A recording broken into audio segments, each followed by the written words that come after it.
So I did it. I sat down and watched the entire 3-hour-long interview between Lex Fridman and Zelensky. And this isn't one of those, it's like, oh, hey, I watched it so you don't have to. I'm telling you, you need to go and watch it. You need to listen to Zelensky because he explains things in such beautiful ways that average people, and I mean anyone, whether you're American, European, etc., will understand where Ukraine is coming from.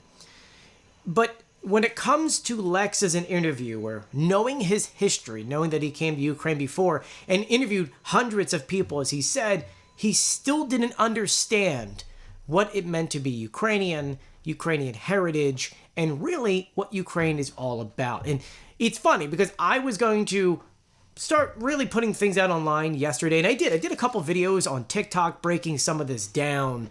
But St. Javelin put out a post that I think is beyond perfect. And in it, it has Lex saying, what happened?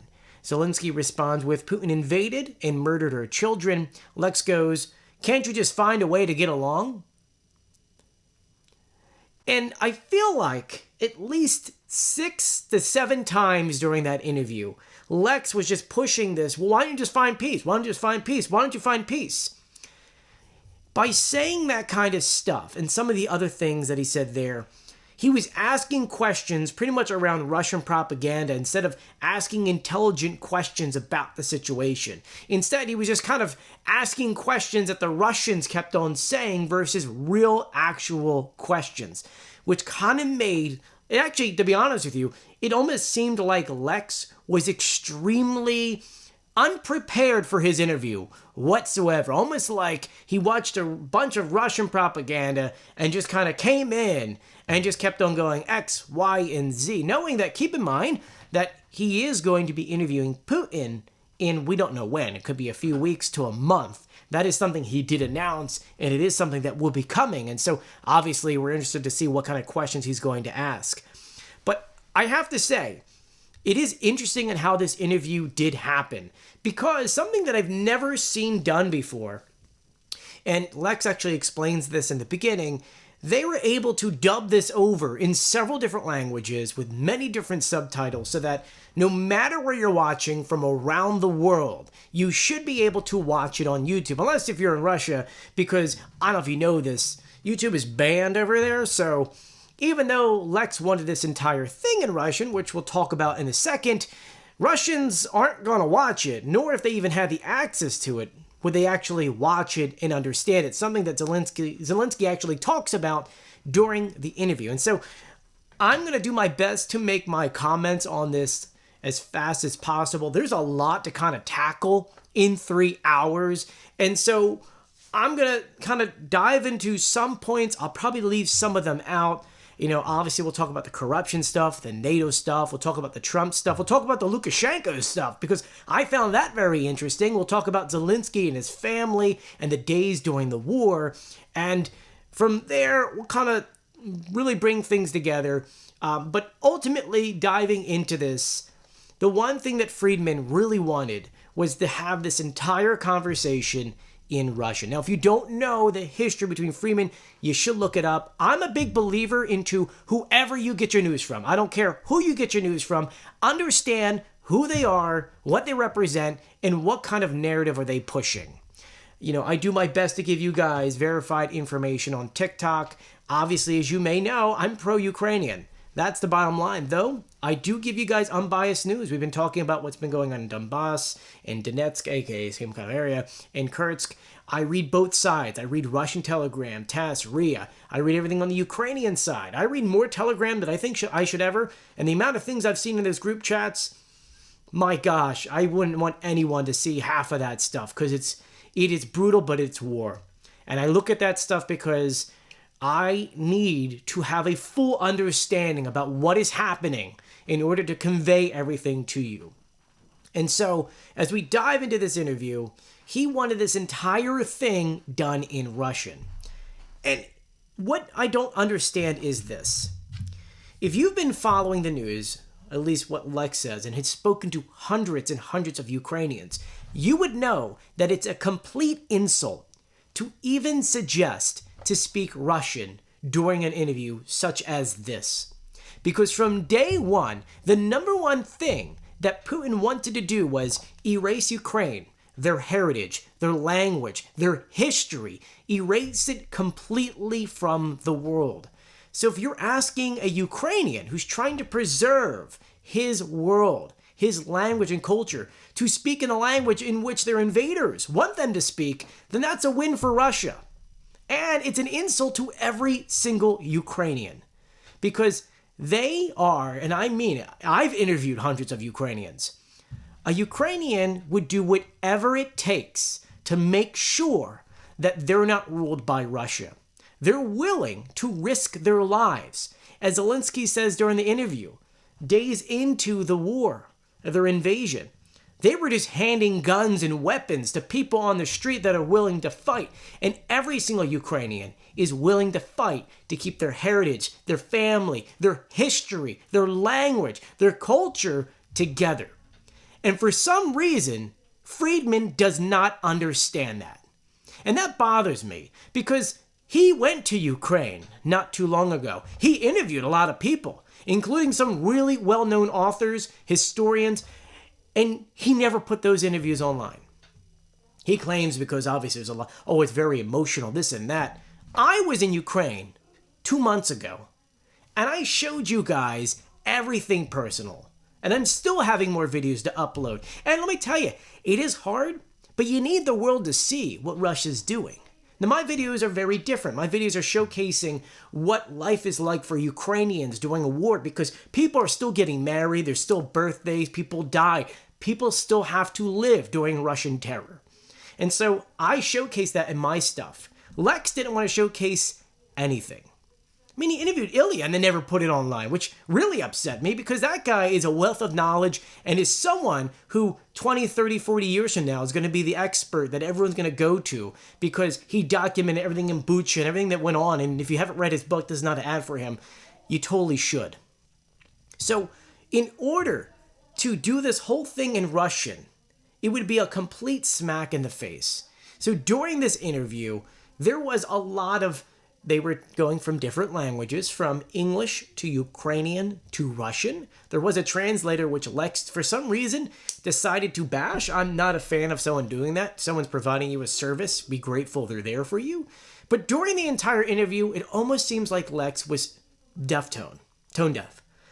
He just kept on pushing, well, can't you just get along with Russia? Can't you get along with Russia? And Zelensky, during this interview, gracefully talked about how you just can't do that. Granted, he said some very choice words, but hey, it kind of is what it is. But if you're watching the interview, you will notice that yes, their lips are not matching. It's because if you're watching the English one, they go with that one. There is one, you can watch it in the original language. That one's actually called English UK.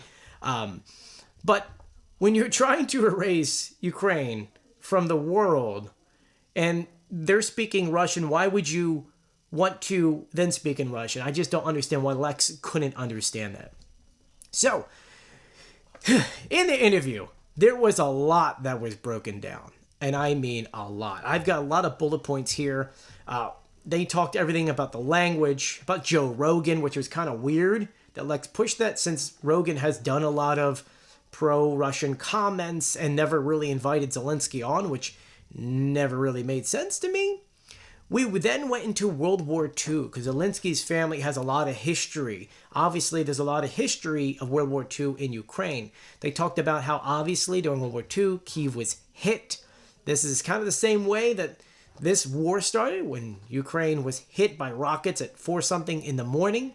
Zelensky talked about hearing the missile strikes for the first time. And man, he really broke down what happened with his family and the propaganda and then the media stuff that he did. Because for those who remember, in the very first days, we had a thing called Marathon in which every single broadcaster went on as a group and they kind of put the information out there because Zelensky knew that Russia would be trying to cut off communications and scare people and put up propaganda. And Zelensky, owning a media company for such a long time, knew that it was extremely important that the information would get out there. So that's why he was doing 3 to 5 videos a day, letting people know what's up, what's going on. And it is interesting as we're getting like a decent amount of information from the very beginning, how he talked about when this was starting to happen, when the United States was kind of pushing for like, hey, look, Russia's getting ready to do this. Zelensky pretty much said, we kind of need two things here. I mean, you can give us weapons, but we also need to have some kind of support to, make sure that Russia doesn't do this. And then, of course, Russia did it, and the rest of the countries didn't really do anything. They kind of waited for a while, almost in a way that they kind of just assumed that Ukraine would just fall, which unfortunately, as we look at, that's kind of what the countries did. They thought that if they were to give Ukraine this stuff, Ukraine would fall, and then Russia would get that equipment, which is very sad. We learned that just days after this whole thing started, Lukashenko and Zelensky spoke. We had Lukashenko straight up just apologize to Zelensky, saying, I'm so sorry, I had no control over these missiles. Putin launched these missiles. With Zelensky saying, yeah, but it's from your country. You're responsible for that. You are also part of the terror. And which then afterwards, there really wasn't much information except for the fact that he says, well, why don't you, attack back? Which is like, no, I need to defend my own country right now. Because Ukraine was not ready for this. And it is interesting here because as we're going through all this, you'll notice that obviously Lex keeps on talking about once you have peace. But peace between Putin and Zelensky goes back a long way, in which Putin has broken every single promise. And Zelensky made sure to talk about that. In 2019, he had that massive meeting. And in that meeting, he talked about how Putin, he sat down with him, which the two of them talking about a ceasefire. They talked about that oil agreement, which actually just ended about, 6 days ago?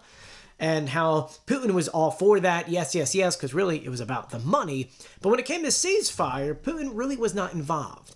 And Zelensky had this well-drawn-out plan that would do this and do that. And a month later, Putin just kind of kept on doing horrible things. And Zelensky kept on calling and calling. And it got to the point to where Putin and the Russians stopped answering their calls. And that's why during his peace plans, he keeps on talking over and over again how we need to have security guarantees. Because we've tried this in 2014, in 2019. There's been other ones in between that also lasted short amount of times, and none of them worked. And that's why Zelensky is trying to explain to Lex that a peace that you're talking about doesn't exist because it doesn't hold Russia accountable.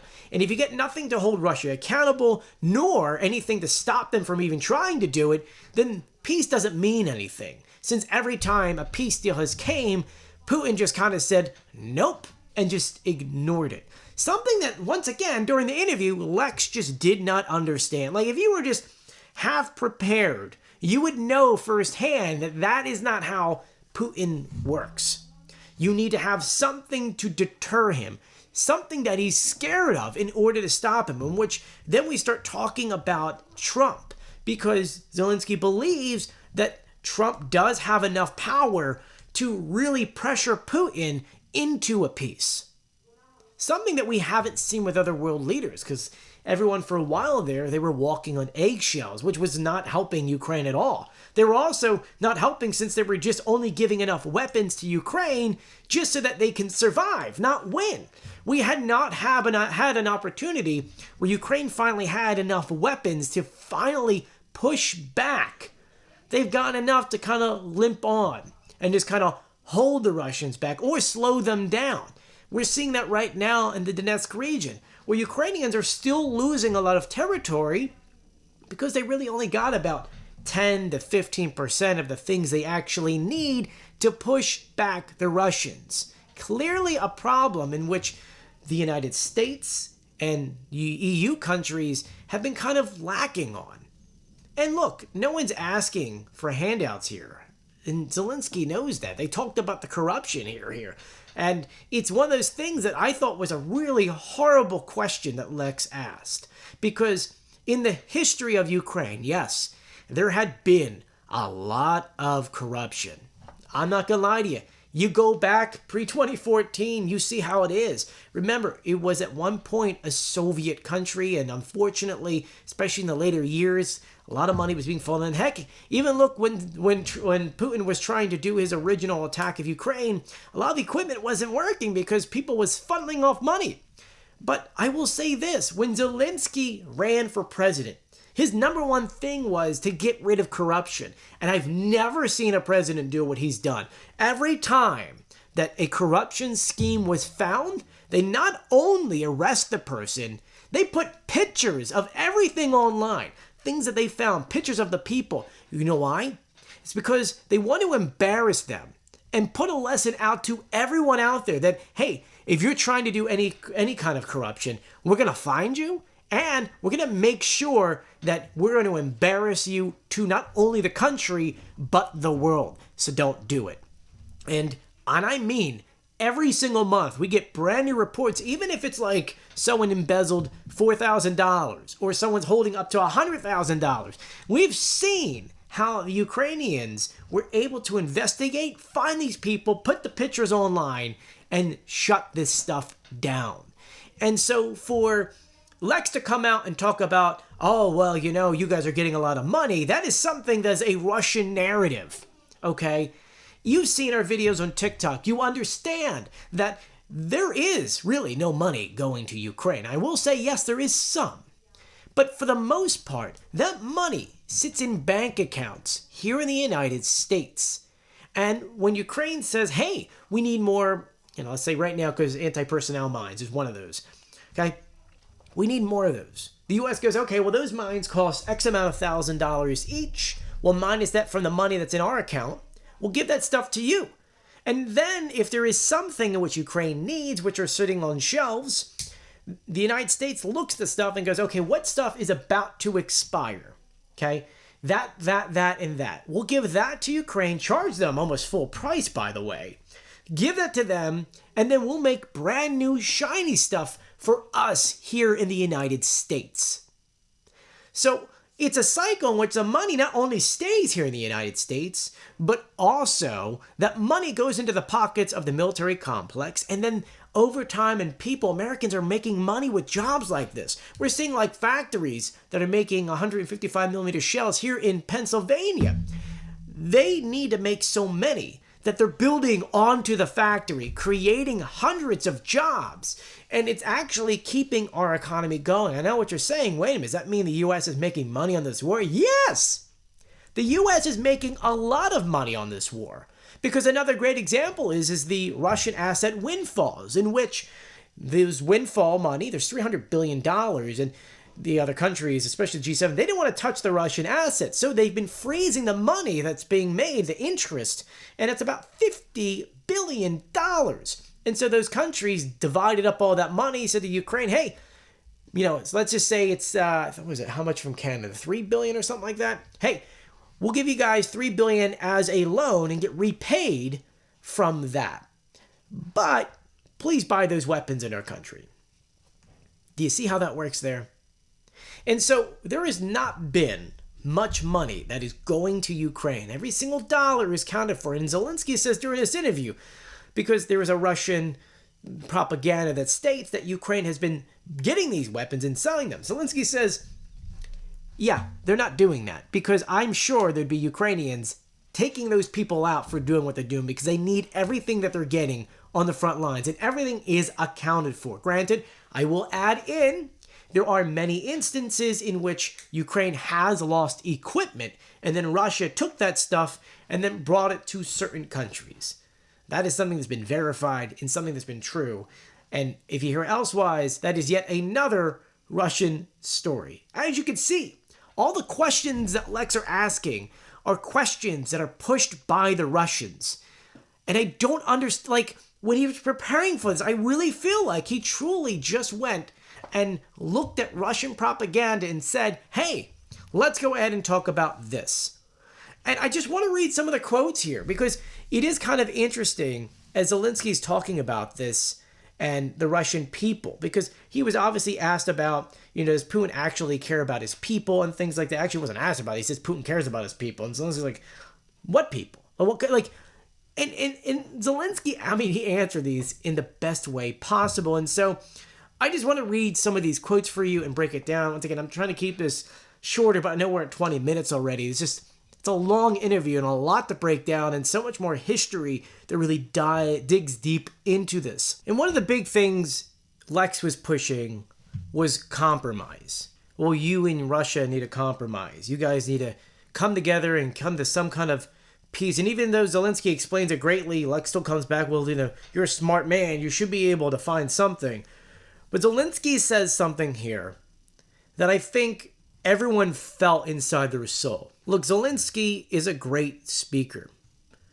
And what he conveyed here was something that you can understand at home. It's something that I can understand. And it's a feeling that you can really get. Because even if you don't have friends or family in Ukraine, if you haven't lost family members, God bless you if you haven't, you can get it. If you're walking down the street and a man took out your best friend, your brother, your sister, and they captured the guy, or they haven't captured a guy, you would do everything in your power to make sure that guy's behind bars. You would do whatever it takes. It doesn't matter. Because that guy's the bad guy, and he needs to go away. And that's how Ukrainians feel when it comes to Putin. And here we have Lex talking about forgiving Putin, forgiving Russia. And Zelensky says just the best thing ever. I don't want to read you the quote. You can watch the video. I put some of the videos online, but they got taken down because they said, oh, it's copyright, even though I'm using it to educate. But Zelensky says, to forgive, no one will forgive. It is absolutely impossible to forgive him. We cannot get into the head and the soul of a person who lost their family. No one will accept this. Absolutely impossible. I do not know. He asks Lex if he has any children. He does not, but would like to. Zelensky says, God bless. Sort of in a joke in a way, but he says, and this is the most important thing in life. And they simply took away the most precious thing from you. You will ask who ruined your life before going to rip their head off? I'm just curious. They took your child away. Are you going to ask who did this? And they will answer, that dude did this. And you'll say, oh, well then, there's no question. No, no, no. You will go to fucking hell and bite their head off, and it will be fair. Can murderers be forgiven? That's why you make security guarantees. What I told you, for those who are here in what we control and what will not happen. And that who's lost, we will never forget in the matter of time. But when you give us NATO, I just said this, that after a while, everything I said about NATO, after a while, Ukraine will not go against Russia, and Russia will not go against Ukraine because you are in NATO. I'm just saying it is not a compromise. NATO is a compromise. This is not just a security guarantee, in my opinion. Look, when rockets were attacking Israel and Israel is not NATO, NATO countries' aircraft were deployed. The air defense worked, operated by different Middle Eastern countries. These are also security guarantees. As you can see here, there's a lot that's broken down, but you can clearly understand that Ukrainians want to make sure that someone is accountable for everything that they did, aka Putin and certain other people in Russia, and that those people or anyone who comes after them can not only not do that to Ukraine, but also the rest of the world. And that there is examples of NATO helping other countries that are not in NATO. And so that is a compromise because Ukraine finally will have the protection they need, maybe not be in NATO right away, but have the protection they need and the guarantees that if there is a ceasefire, Russia will not do this. So someone is accountable and they'll make sure that nothing happens like this ever again. Because going back to the whole World War II point that he said in the beginning, how do we not learned all those years later that countries are still doing this? It's 2025 and we're still talking about a world power trying to take over another country. It should never be happening. It should have never happened to begin with, and it's quite upsetting that it even happened. Something that in America, in the world, that 2014, 2015, we should have done more to prevent this. The signs were there. You know, a lot of people thought that when the war or when the invasion started, that, oh, wow, this came out of nowhere when it wasn't. It was happening further back, even further back than 2014.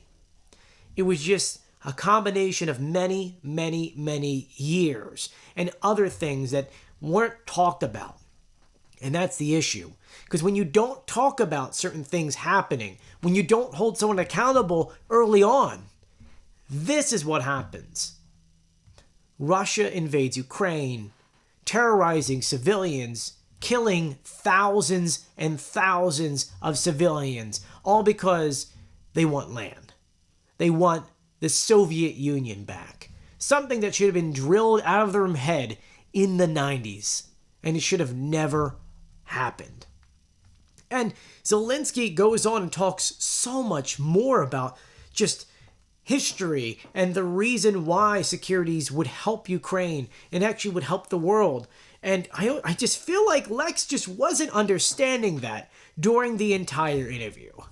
Because it just kept on bringing up peace, while Zelensky's saying a just peace, in which doesn't happen again. It's like Lex was just saying, well, maybe, you guys should talk. Oh, let's meet by the sea, as they said during the interview. And it's like, it doesn't work that way. They've tried those kind of talks. And it's not Ukraine that, is going against this stuff. They're the ones presenting things. And, Putin's ready to talk. And no, as Zelensky says, it needs to be done by strength. We need to be able to come into this holding Putin responsible and making sure he doesn't do it again, and then we can finally go in there. Because if we don't, then Putin wins. Because the compromise would be, well, Putin gets everything he wants and that's it? Nah. Going back to the families who lost everything, how would you explain that to them? Hey, you lost your friends and family and we decided to give them land? No, it doesn't work that way. And if Lex understood all of that stuff, then I honestly feel like he would have asked better questions. Now, the rest of the interview, they talked about Elon Musk, which I really didn't care for. I know he talked about Elon, about rockets and things, and how you can have a conversation with Elon versus having a conversation with Putin, which you can't really do. And they talked about Starlink and things like that. I'm not on the Elon bandwagon right now. Obviously, he's been doing a lot of meddling in different countries, so I not that I went through that stuff. Like, same thing with the inauguration on January 20th. But I don't believe Trump has really even given him a personal invitation, which is what he said here. He says, I can't come, especially during the war, unless President Trump invites me personally. I'm not sure it's proper to come because I know that in general, leaders are, for some reason, not usually invited to inauguration of presidents in the United States of America, which, kind of those things. They talked about the power dynamics in Ukraine, which, I definitely think there's a lot of, Zelensky spoke a lot about that here. It's definitely something that I think that if you guys have time, I want you to check it out. But he also talked about the future of Ukraine. He talked about AI and talked about technology. And I think it's interesting because they talked about something that I kind of wish we had. It's just like their app has like everything, any single document, anything you need. Even if your house got bombed, you can take pictures and put them on that app. It's their their ministry of digital transformation has been absolutely amazing. And I believe, and don't quote me on this, I believe the United States either working with them or buying some kind of technology for that. It'd be something that would be really great to have here in the United States. It'd be a great investment, something to work with Ukrainian companies. But I just want to read some other parts here that Zelensky kind of talks about, because they talked about the future of Ukraine and the end of the war. And I want to read for you some of the last quotes of this, where he says, and yes, you're right. We want peace. We just want to make it clear we want peace. Just what I always say, you have to come to Ukraine and see for yourself. And people will tell you, no, we cannot forgive those murderers who took our lives, but we still want to make peace. And honestly, I think the highest approval rating of the President of the United States, of Trump now, is in Ukraine. People really believe that he can truly bring peace. Now they have faith that he can make it happen, that he can support Ukraine and he can stop Putin, and that he will make sure Putin doesn't get everything he wants. This is very important, and this is why we believe that we must not lose this opportunity. And so now I'm going to leave you guys with my final thoughts here. I've briefly said some of this stuff, and I apologize that this is now like 30-something odd minutes long, and obviously I went off in many different tangents here. But, look, I'm going to come out of the gate and say I'm very jealous that Lex was able to interview Zelensky. I've put in many, many requests for that. I'm told my audience isn't big enough. Completely understand. And for those who don't know my background, I am a journalist. I'm an Emmy-nominated journalist. You can look up what I do for a living. Go right ahead. But jealous that he was able to ask Zelensky. But this was such a lost opportunity. The entire time that guy was having this unrealistic mindset that, oh, why don't you just meet with Putin and Trump by the sea and we can work things out, when it's so much more complicated than this. Because from both sides, you see, well, Russia really hasn't lost anything. They've gained so much. Sure, they lost, actually, I could tell you the exact numbers, at least on today, because they report them daily. They've lost 789,000 men. To Putin, those are no one. Sort of what Zelensky was saying earlier. And what has Ukraine lost? Everything. They're trying, it's like another genocide. They're trying to erase Ukraine from the world. I mean, you look at Bakhmut, Avdiivka, you look at those cities that Russia has gone through and ripped down as though they never existed. That's what Russia wants to do to the entire country of Ukraine. Even though, if you go through the history, Kyiv is older than the entire part of Russia. Actually, Russia was formed out of folks from Ukraine. And so, it's such a weird way that he did this interview. There were so many missed opportunities to explain certain, like, if you had an hour with Zelensky, there's questions in there that I wouldn't even asked. Like the corruption, like why?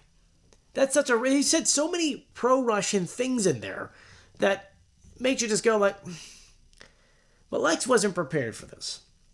He was not ready for this. There were questions in there that there were some good questions in there, but I feel like this whole construct of just meeting and just talking it out, even though he has, my family was born in Ukraine and this and this and that. His real name's Alexei, by the way. He's fluent in his real language is Russian. But even though this interview was not what I thought was, and there was a lot of missed opportunities, I still think that Zelensky's answers were the best. And it's actually funny because the entire time, Zelensky manhandled him.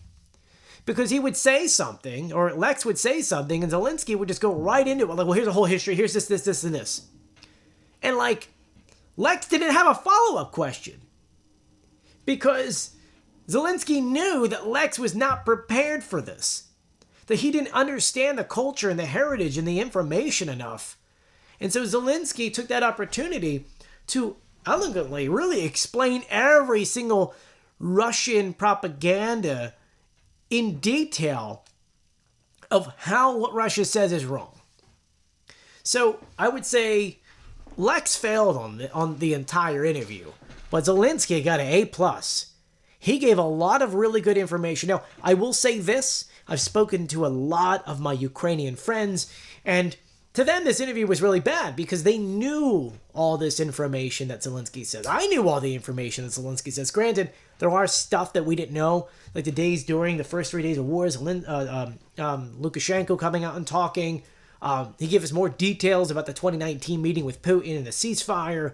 Talked a lot about other things that we really didn't know much about. But there were many Americans that didn't, which is why, like I said in the beginning of this video, I'm not telling you not to go watch it.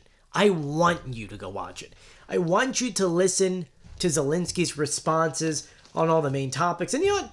You don't have to watch the entire 3-hour thing. Actually, I would suggest, and I usually don't suggest things except for United 24, is probably the best wealth of knowledge, I would suggest you jump over to their X page or Twitter, whatever you want to call it now. And they kind of gave you an entire video recap yesterday. You can see everything. You'll watch the clips. You can go ahead and read the transcript. You can read their summaries. And they broke down all the most important things. Because in a 3-hour-long interview, once again, Zelensky, for Ukrainians, repeated things that they already knew. But for Americans, and maybe people in the UK and other countries, there's a lot of information you may not have known. That being said, I apologize for keeping you for this long. There was a lot to unpack here. I think in total, I spent I'm getting a little blurry here. I think in total, I spent somewhere in the rounds of 5 to 6 hours just to get this thing together. If you put it together, all the edit time for this one video that I'm putting online. But I want to know your thoughts. A, did you watch the interview? B, what language did you watch it in? English? Did you watch it in Ukrainian? In Russian? Did you watch it with subtitles? And then let me know what you think. Do you think Lex did a good job? Do you think Zelensky did a good job? Do you think there were questions that are actually even better? In the comment section, if there was a question you could ask Zelensky, what would you ask? Something like, looking back almost 3 years, what is one thing you would have changed pre-war and post-war?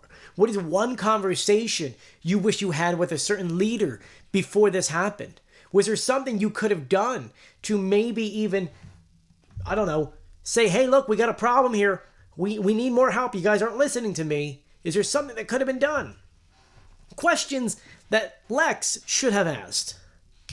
There are so many good questions that I could come up with 10 good questions right now. I'm ready. Look, give me a ticket today. I'll go right over there. I was literally there two months ago. I'm going to visit my family again. That being said, once again, let me know your thoughts in the comment section below. I want to thank you guys for joining me. Please do make sure you subscribe. I still have a lot of videos from Ukraine I haven't uploaded yet. Also, sort of working on a mini documentary that I'm working with other people. Hopefully that kind of pans out. I'm still waiting on them. I got 50 or 60 gigabytes worth of stuff to go through. But I'll be sure to keep you guys updated on everything happening in Ukraine, whether it be on TikTok at Joey Contino, here on YouTube at Joey Contino News, or I think we're on Blue Sky now. We could keep changing platforms, so be sure to follow me for more. Stay safe, everyone. Bye.